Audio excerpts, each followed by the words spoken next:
ያለጋው የጉዞ ሰነዱ የኢትዮጵያ በመግባትና የሌሊት ሽፋን በመጠቀም በደረቅ ጭነት ተሽከርካሪ ከሀገር ለመውጣት በመጓዝ ላይ የነበሩ 48 ኤርትራውያን ወጣቶች በቁጥጥር ስር መዋላቸውን የደቡብ ኦሞ ዞን ፖሊስ አስታወቀም።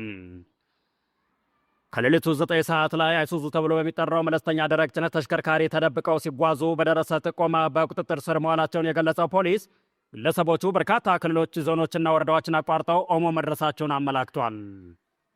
በኤርትራ ከቅርብ ጊዜ ወዲህ ወጣቶች አስገዳጅ የሆነውን ብሔራዊ ግዳጅ በመሸሽ ባገኙት አቅጣጫ ሁሉ በስፋት በመሰደድ ላይ መሆናቸውን የሚታወቅ ሲሆን በአሁኑ ወቅት በሀገሪቱ ያለው ፖለቲካ ውጥረት ዜጋዎች አማራጭ ፍለጋ ወደ ጎረቤት ሀገራት እንዲሰደዱ ዋነኛ ምክንያት ሆኗል። እነዚሁ በቁጥጥር ስር የዋሉት 48 ወጣቶች በሀገሪቱ ያለውን ሁኔታ በመሸሽ ላይ ለተሻለ ሕይወት ለመሰደድ የሞከሩ መሆናቸውም ተገልጿል።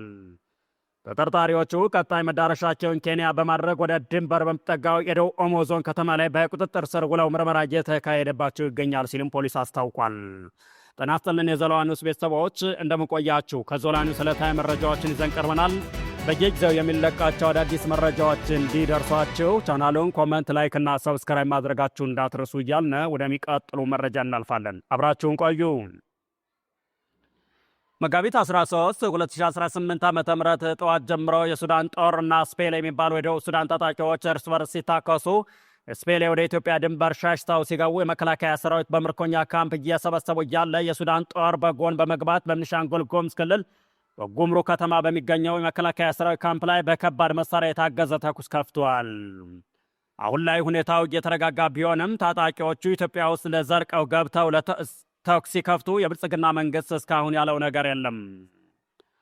የአፋብኃ ሸዋ ጠቅላይ ግዛት እዝ አፄ አምደ ጽዮን ኮር የራስ አበበ አረጋይ ክፍለ ጦር ከማህበረሰቡ በደረሰው ጥቆማ መሰረት ለበርካታ ወራቶች ሹፌሮችንና ባለሀብቶችን በማገት ከፍተኛ ገንዘብ በመጠየቅ ዘርፉ ከነበሩ ወንበዴዎች 3ቱን ከዘረፉት በርካታ ገንዘብና ከሁለት አጋቶች ጋር የክፍለ ጦሩ ቃኝና ከሻለቆቹ የተውጣጡ ቃኞች ባደረጉት ልዩ ኦፕሬሽን በቁጥጥር ስር ውለዋል። በእንሳሮ ወረዳ በዝርፊያ ስራ ላይ ተሰማርተው ነጋዴዎችን፣ ሾፌሮችን ብለውም በአካባቢው የሚገኙት ሀብታም ገበሬዎችን በማገትና ዋሻ ውስጥ በመሰጎር ከፍተኛ ገንዘብ መጠን በመጠየቅና በማስከፈል ለአንድ ዓመት ያክል ሲዘርፉ የቆዩ ከቡድኑ 9 አባላት ውስጥ 3ቱን አባላቱን ጀግናው የራስ አበበ አረጋይ የመንፈስ ልጆች፣ የትግላችን ነቀርሳ፣ የህዝባችን መከራ ያገዛዙ የጫካ ስራ አስፈጻሚዎች በቁጥጥር ስር አውለን ምርመራ ጀምረናል ሲል የራስ አበበ አረጋይ ክፍለ ጦር የህዝብ ግንኙነት ክፍል ኃላፊ ፋኖ ሽታው አሻግሬ ለኮሮ ሚዲያ ኮሚኒኬሽን ክፍል በላከው መረጃ አስታውቋል።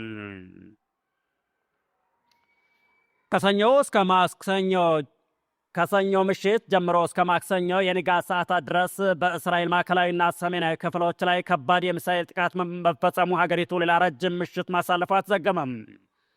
ከጥቂት ጊዜ በፊት ተኮሳው የቅርብ ጊዜ ሚሳኤል በማዕከላዊ እስራኤል በሚገኝ ክፍት ቦታ ላይ ያረፈ ሲሆን ምንም አይነት የከፋ ጉዳት አላደረሰም።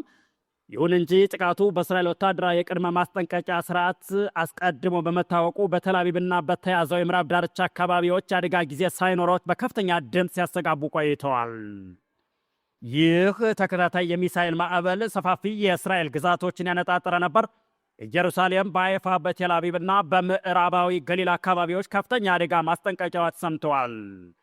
ከነዚህ ሚሳኤሎች መካከል ቢያንስ አንደኛው በርካታ ትንንሽ ፈንጂዎችን የሚበትን የክላስተር የጦር አረር የያዘ እንደነበር የተረጋገጠ ሲሆን እነዚህ ተበታታይ ቦምቦች በወደብ ከተማ ሃይፋ ዙሪያ ያደረሱት ንብረት ጉዳት መመዝገቡም ታውቋል። የትራምፕና የኢራን ግጥሚያ አዲስ ውዝግብ አስተናገደ። መጋቢት 14 2018 ዓ.ም ፕሬዚዳንት ዶናልድ ትራምፕ ውጤታማ የሰላም ንግግር ጀምረናል በማለት የሰጡ መግለጫ ኢራን በይፋ አስተባብላለች።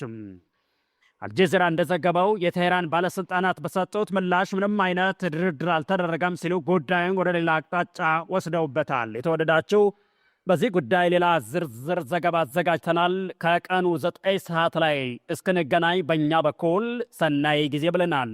ስለተከታተላችሁ እናመሰግናለን።